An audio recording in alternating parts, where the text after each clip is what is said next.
I grew suspicious my wife was secretly preparing for separation, so I quietly moved my assets into safety. Just 2 weeks later, she filed for divorce with shocking demands, only to retreat in disbelief when her entire scheme crumbled before her eyes. I grew suspicious my wife was preparing for separation, so I moved my assets. 2 weeks later, she filed, then quickly retreated when her scheme unraveled. Hello, everyone. Before we dive into today's story, I could really use your support. We've noticed a dip in engagement, and subscribing is one of the easiest ways you can help us out. It's free, takes just a second, and enables us to keep delivering engaging content. Your contribution means a great deal, so let's continue expanding this channel together. Thank you so much. Now let's get started. I've spent quite a while browsing the various accounts here, convinced I'd never have my own experience to contribute.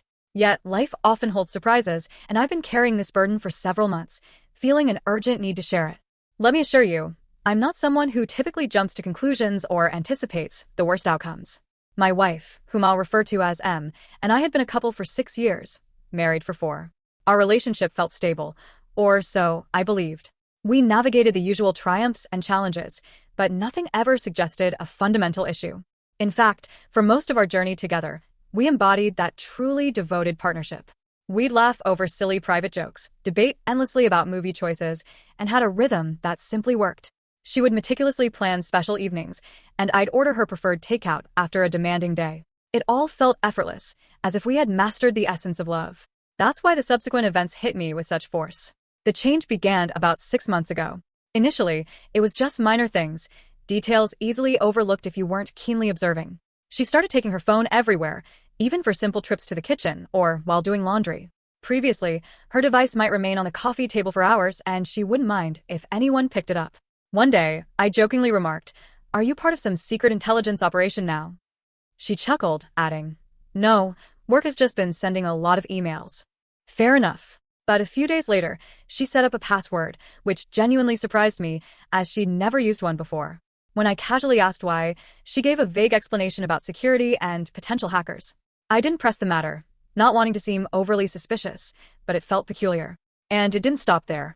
She began receiving calls in private, a habit entirely new for her. It wasn't subtle, either. Her phone would ring and she'd announce, "Oh, I just need to grab this quickly," before vanishing into the bedroom or onto the porch. If I asked who it was, she'd simply say, "Just a colleague from work."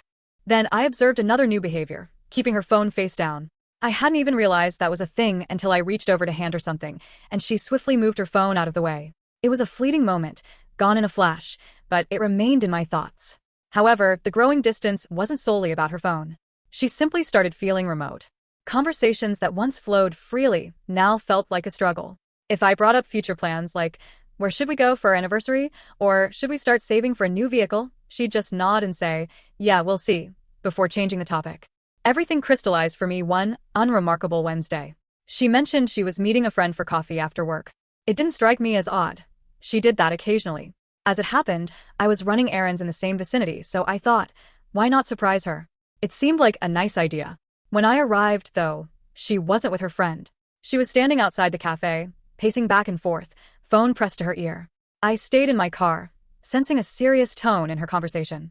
I didn't mean to listen in, but I caught phrases like, "It's almost ready and starting fresh soon." My stomach lurched. I couldn't decipher the context, but it didn't sound like a job or a friend dispute. It sounded more significant, like something she had carefully orchestrated. When she got back home, I asked about her coffee meeting, trying to keep my voice light. She recounted an elaborate story about her friend complaining about her boyfriend. A few days later, the topic of finances resurfaced, but this time, her approach was different. She suggested we consolidate all our financial information, passwords, and documents into a single place, just in case of an emergency. I wasn't sure how to react. This was a discussion we'd never had before, and its timing felt odd given all my recent observations. "What kind of emergencies?" I asked, maintaining a casual tone. She simply shrugged again. "It's just prudent, isn't it? What if something happens to one of us, or if we need to make a significant financial choice quickly?" Her reasoning seemed sound on the surface, but something in her delivery made me uneasy. It felt too practiced, too refined, as if she had been waiting for the perfect moment to bring it up. I nodded, murmuring something like, "Yeah, I suppose that's a good idea," but inside, alarm bells were ringing. Why now? Why this sudden urgency to organize our finances when we'd always managed them separately and loosely? That night, Her words replayed in my mind as I tried to grasp their meaning. Was this just normal adult behavior, or was I overthinking things? But then, I recalled the phone calls, the snippet I'd overheard at the cafe, and her recent aloofness. It all began to add up, and I didn't like the picture it painted. Until then, I hadn't acted on my suspicions. A few days later, she brought it up again. We were in the kitchen. I was making a sandwich, and she was scrolling on her phone. "Have you thought more about getting the bank stuff organized?" she asked. "Like, do you know where all the account details are?" I slowly put the knife down and turned to face her. "Okay, what's happening?" I asked, trying to keep my voice gentle but firm. "You've been mentioning finances a lot lately. Is there something we need to discuss?" She finally looked up from her phone, surprised by my directness. "No, nothing's wrong," she quickly replied, which made me chuckle inwardly. "I just think it's important, that's all. You know, for emergencies." "Emergencies like what?" I questioned. She shrugged, her expression unreadable. "I don't know, just life stuff. It's not a big deal, I promise. I just think it's something we should get on top of." Her response felt vague, too imprecise. I nodded and let it go, but her avoidance of a direct answer only deepened my suspicions. It no longer seemed like a casual suggestion. It felt like she was hiding something, though I couldn't imagine what. So, the next day, while she was at work, I decided to examine our finances. I accessed our joint account online and discovered something unexpected. Over the past month, several small transactions had occurred. Nothing substantial, but minor amounts that lacked an obvious purpose. They weren't for bills, groceries, or anything familiar. I didn't want to jump to conclusions, but it appeared she had been taking money from the account for some reason I couldn't fathom. I considered confronting her, but an instinct told me to wait. If I was mistaken, I'd look foolish. If I was right, I needed to proceed with caution. It was gnawing at me, so I reached out to a trusted friend from college who happened to be a lawyer. I shared what I'd found, trying not to sound like a conspiracy theorist. "Look," he advised after I'd explained everything, "I'm not saying something is definitely happening, but you're not irrational for wanting to be prepared. If you're concerned about safeguarding your assets, now is the time to act. Better safe than sorry." He outlined the steps I could take, simple measures to protect my financial standing should anything unforeseen occur. I confess, taking such significant steps felt unusual, as if I were bracing for something dire, even though I wasn't sure what was amiss. But the more I thought about it, the more logical it became. If she truly was planning something, which I was starting to suspect, I needed to protect myself. It wasn't an easy choice. Yet this wasn't merely about money or possessions. It was about the life we had built together. Images flooded my mind. Our wedding day, late-night conversations about our hopes, and the quirky little jokes we shared. How had we arrived at this point? Was this what our marriage had become? The idea of taking these precautions felt like an admission of defeat, as if I was formally abandoning the trust we once held. That evening, while she was out, I sat at my desk and opened my laptop. My hand trembled as I began reviewing everything: bank accounts, investment portfolios, and the property deed. Each document I examined felt like a betrayal, but a persistent inner voice reminded me this was about survival, not sabotage. I didn't intend to harm her. I couldn't shake the feeling that if I didn't act now, I'd regret it later. I compiled a list of everything I could transfer and how to do so without arousing suspicion. As I typed, a heavy weight settled on my chest. I had placed my complete trust in her for years, and now, here I was, on the defensive against the person I believed would always have my back. Then I called my mother, explaining my need for her help, but without going into specifics. "I need you to hold on to some things for me for a little while," I said. "It's nothing bad, just something I need to do to protect myself, just in case." She remained silent for a moment, likely trying to understand what I wasn't saying. "Are you all right?" Her voice filled with apprehension. "Yeah," I lied. "It's just a precaution, nothing to worry about." She didn't push for details, but I could sense the hesitation in her voice when she responded, "Of course, sweetheart, whatever you need." I ended the call with a strange mix of relief and shame. I hated involving her in this mess, but knowing she supported me provided a measure of stability in an otherwise tumultuous situation. By the time I returned home, I had already initiated the process. I transferred the majority of my assets, our liquid funds, investments, and even the house, into my mother's name. I kept enough in our joint account to maintain appearances, but the rest was secured. She didn't notice a thing. She walked in, kissed my cheek, and asked if I wanted to watch a movie. I appeared calm, but inside, I was in turmoil.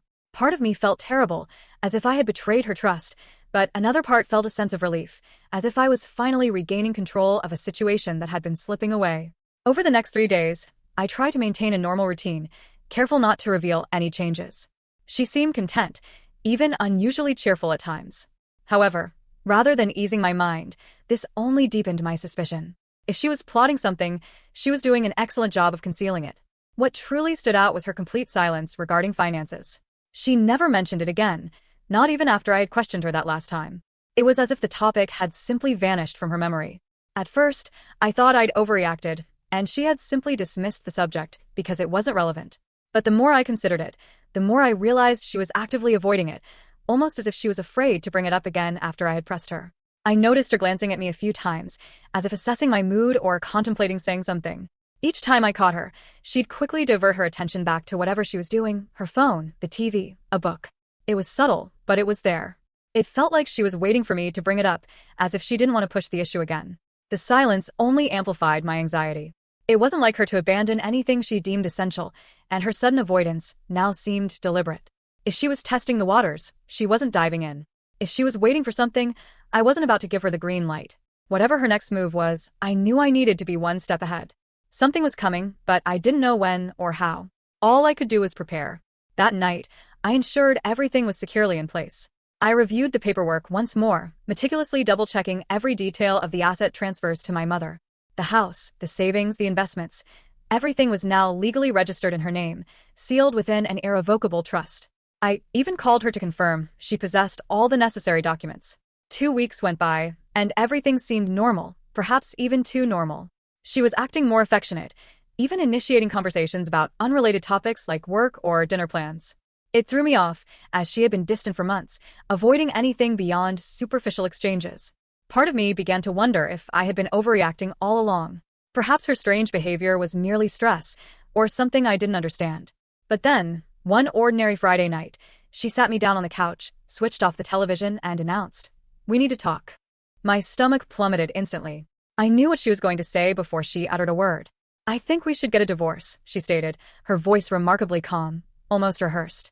It wasn't angry or emotional, it was simply cold, as if she were telling me we'd run out of milk. I stared at her, unsure how to respond. As she laid out her rationale, she spoke of needing personal space, wanting to rediscover herself, and feeling she'd lost her identity within the marriage. Standard breakup cliches that explained very little. But then she added something that resonated differently. "You know, I've made many sacrifices for you over the years, and I don't believe you truly appreciate them. I deserve more." That last phrase stung. It wasn't just that she wanted out. It was that she framed it as if I owed her something, as if everything was my fault, and she was merely claiming what was rightfully hers. As I sat there, trying to process her words, a new question emerged. Why now? Then she said something that made everything begin to click. "A friend of mine has been helping me gain a clearer perspective," she continued. Avoiding my gaze. A friend? I remained still, letting her speak, but my mind was racing. Who was this friend? Why were they so involved in my marriage? The way she phrased it wasn't casual. It sounded like someone had been encouraging her, convincing her that leaving me wasn't just a choice, but a strategy she needed to execute. And the more she spoke about deserving more due to her sacrifices, the more skeptical I became. Sacrifices? What kind? She had seemed content with me, or so she claimed. I worked hard to provide her with the life she desired, and it wasn't solely about money. When she asked to relocate closer to her job, I agreed, even though it meant a longer commute for me. When she wanted to attend that expensive yoga retreat last year, I made sure we budgeted for it, even foregoing a vacation I was looking forward to so she could go. I supported her when she changed careers twice, assuring her it was fine to take the risk, because I prioritized her happiness. I believed being a good husband meant prioritizing her whenever possible. And it wasn't as if I was an unresponsive, distant partner. I was present. I remembered birthdays and little things she'd mentioned loving. When she expressed feeling stuck, I suggested date nights. I listened to her complaints about her job, friends, and family. I didn't always get it right, but I genuinely tried. That's why her "I deserve more" line hurt so much. I didn't even consider believing it. She wasn't upset because of anything I had or hadn't done. She was upset because something within her had shifted. Perhaps it was the acquaintance she kept mentioning or something else entirely, but the woman sitting before me was not the woman I married. And I wasn't going to let her rewrite our marriage story to fit her new narrative. I didn't challenge her at that moment. Instead, I nodded and responded with something innocuous, like, "If that's how you feel, I suppose we should discuss the next steps." She seemed taken aback that I wasn't arguing or pleading with her to stay, but I didn't care. My focus had already shifted. I needed to uncover who or what was behind her sudden, calculated change in behavior. She hadn't simply woken up one day and decided she wanted out. This was something bigger, and I wasn't going to let it surprise me any further. After that conversation, she moved into her own apartment, and the divorce papers arrived on Monday. Let me tell you, they weren't just seeking to end the marriage, they aimed to take everything. Half the house, my savings, my assets, and the car. She wanted it all, plus some vague spousal support clauses that made little sense given her high income. It felt as if she expected me to hand over everything I had worked for. At first, I thought she was simply being vindictive, but the precise and aggressive nature of her demands convinced me she had someone guiding her through this. So, I started investigating. I couldn't just ask her who she'd been talking to, so I had to be subtle. I began with her social media. She hadn't blocked me, and although she didn't post often, I scoured her tagged photos and comments, searching for any new connections. That's when I noticed a pattern. Jake repeatedly liked and commented on her posts. Nothing inappropriate, but enough to make me pause. I clicked on his profile, which was public. At first glance, he seemed like nothing more than a 30-year-old marketing professional. But as I scrolled down, I spotted something unusual. He'd posted a photo from the same cafe I'd seen her at weeks before, on the very day I'd overheard her discussing starting fresh. My gut churned as I continued scrolling. More subtle clues emerged. A comment on one of her pictures that read, "You've got this," and a selfie he'd taken from what appeared to be her new residence. None of it was conclusive proof, but it was enough to amplify my suspicion. I wasn't sure what to do with this information, but I knew I couldn't just sit and wait for answers to materialize. Her mention of a friend helping her through things lingered in my mind, and I was determined to identify this person. I decided to contact one of our mutual acquaintances, Lisa. She and my wife had been friends for years, so she would likely know what was happening. I kept the initial conversation light, asking if she'd spoken with my wife recently, or if anything seemed amiss. Lisa quickly responded, claiming she knew nothing about any new friend or strange suggestions. I asked a few more probing questions, but she abruptly ended the conversation defensively, stating she couldn't help me. The entire interaction felt rushed, as if she was trying to avoid getting involved. Unwilling to give up, I called another friend, Emily. I followed the same approach, explaining I was just trying to make sense of things. She was hesitant at first, offering vague replies to my questions. When I pressed her further, she quickly ended the call, leaving me even more suspicious than before. I sat there, frustrated, trying to figure out my next move. Then, to my astonishment, Emily called back. She told me she needed to ensure whatever she said wouldn't be traced back to her. I promised her it wouldn't, and after a long pause, she revealed what she knew. Apparently, my wife had been spending a significant amount of time with someone named Jake, whom she'd met at work. Emily claimed she didn't know much else, but from what she'd heard, Jake was heavily involved in the divorce advice my wife was receiving. Hearing that name felt like a puzzle piece clicking into place. It was clear this was more than just her needing space or finding herself. Someone else was in the picture, steering her decisions, and I was determined to understand why. I chose to confront the situation in my own way.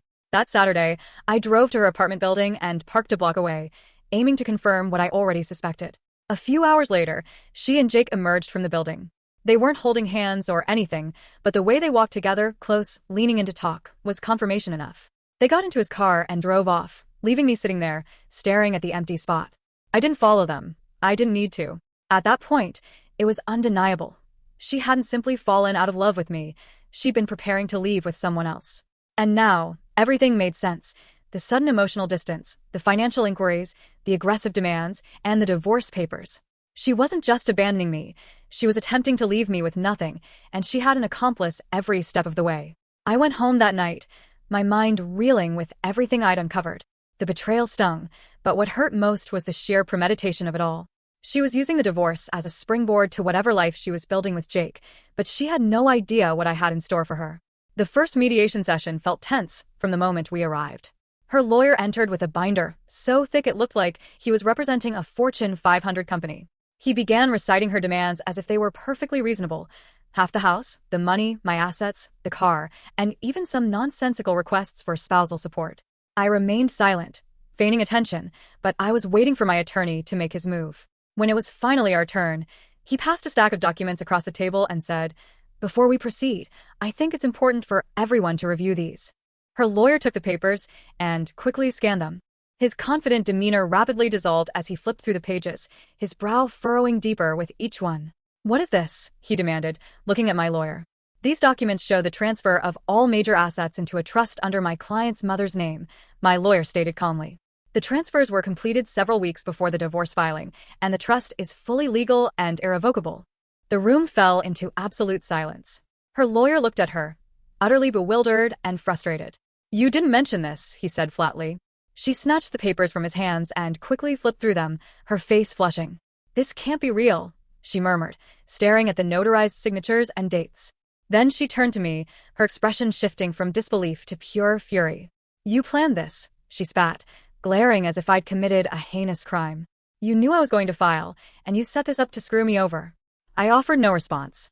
I simply sat there and allowed her to piece it together herself. Her lawyer, visibly agitated, asked my counsel to elaborate, which he did, slowly, deliberately, and with every piece of evidence needed to make the transfers undeniable. The dates aligned perfectly, showing I had transferred everything well before she filed. The signatures were properly notarized, and the trust was ironclad. There was nothing they could do to challenge it. She was enraged. "You're unbelievable," she exclaimed, leaning forward in her chair. "I can't believe you'd do something like this to me." I still said nothing. What was there to say? This wasn't about me doing anything to her. This was about defending myself, because she had made it clear she wasn't leaving quietly.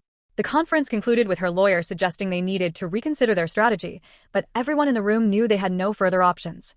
As we exited the building, she pulled me aside in the hallway, her face a blend of anger and desperation. "This isn't over," she hissed, her voice low. "You're going to regret this." I simply looked at her and replied, "I already regret trusting you. That's my only regret." Things escalated more quickly than I had anticipated after the mediation session. She descended into a complete meltdown almost instantly. It started with endless calls. At first, she sounded composed, even remorseful, leaving voicemails that began, "I think we just need to talk," or "I know this got messy, but we can fix it." When I didn't answer, her tone shifted. By the second day, her messages alternated between tearful pleas and furious rants. One voicemail would be her lamenting a mistake and not wanting to lose what we had built together.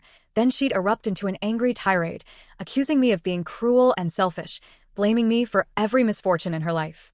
I ignored it all. My lawyer advised against engaging, and honestly, I had no desire to. I was done playing her games. But she wasn't. When the calls and texts proved ineffective, she started spreading stories. Mutual friends informed me she had been telling people the divorce was a charade, part of a grand hoax, a prank. I mean, who would believe that? The inconsistencies in her story quickly became apparent. Friends began asking questions like, if it was a prank, why did you file actual legal paperwork? Or, why hire a lawyer and make such specific demands if it wasn't serious? When others didn't immediately accept the hoax explanation, she doubled down. She claimed it wasn't a joke, but rather a test of our relationship's resilience. She began portraying herself as the victim, alleging my reaction had hurt and betrayed her, that I had gone too far and shattered our marriage's trust. Initially, some people seemed to believe her narratives. I'd receive odd emails or comments from acquaintances like, "Wow, I didn't realize things were so tough for her."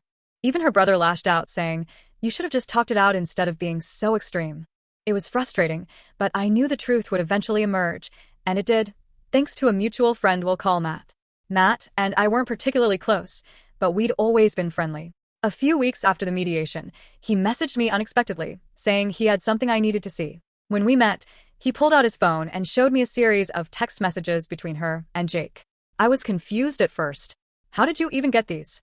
I asked, scanning through the texts. Matt explained that he and Jake shared a mutual acquaintance who had overheard their discussions. Apparently, this common friend had grown concerned about the direction things were taking, especially when Jake began boasting about how he was helping her secure her future. It didn't take long for that common friend to realize what securing her future truly meant, trying to drain me dry. Feeling terrible about remaining silent, the friend grabbed screenshots of the texts and sent them to Matt, believing he had a better relationship with me and could warn me. "This guy's been playing both sides," Matt explained, shaking his head. "He's been hyping her up to take you for everything while making her believe he'd be there for her afterward." Matt handed me the texts and said, "I thought you should know. You don't deserve this, man." The messages were damning. She wasn't just complaining to Jake about the divorce. She was actively planning her next steps with him, and he was guiding her through them. One message she wrote read, "Once the settlement's done, we'll have everything we need. I just need him to agree to the terms." Jake responded, "Don't back down. Make him feel guilty if you have to. He owes you. We'll start fresh once you've got the money." I sat there staring at Matt's phone, trying to comprehend what I was reading. This was neither a misunderstanding nor an emotional outburst from a failing marriage. This was a cold, deliberate manipulation. I thanked Matt, and he left, but my thoughts were racing. Everything made sense now. Her sudden isolation, her preoccupation with our finances, and her harsh demands throughout the divorce. It was all part of a scheme, one she had been developing with Jake behind the scenes. The texts soon circulated among our mutual friends. Matt shared them with a few people, and they spread quickly. Her story suddenly lost all credibility. Individuals who had previously been indifferent or even supportive of her began to distance themselves, and the change was almost instantaneous. People who had previously defended her or remained neutral suddenly recognized her for who she truly was. Even her closest allies started to step away. By the time the divorce was finalized, she was left with only her personal belongings. Her lawyer quietly withdrew her complaint after realizing there was no legal basis to pursue it. All those aggressive requests had crumbled under the weight of the documents I had provided, and the trust one had established with my mother proved unbreakable.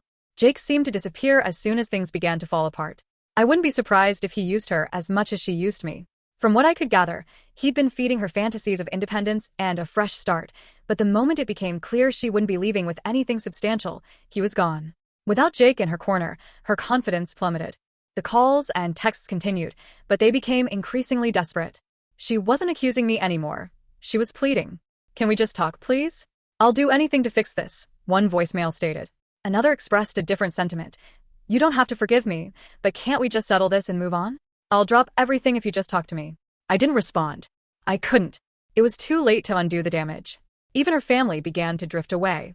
Her brother contacted me at one point, apologizing for some of the things he had said earlier when he believed her version of events. "I didn't know what she was doing to you," he admitted. "I'm sorry I ever took her word for it." As for me, I received the house, my savings, and something I hadn't experienced in a long time: peace of mind. My mother, as always, was my steadfast support. She arrived with cans of paint and a list of suggestions to help me reclaim the space as my own. Now life feels truly mine again. No more second-guessing every small interaction, no longer feeling betrayed, just tranquility. She is a chapter from my past that I no longer revisit, and the rest of the story is entirely mine to write. Thank you. Thank you for watching. If you haven't subscribed yet, please do so and hit the notification bell to stay updated with more astonishing real-life stories happening around you.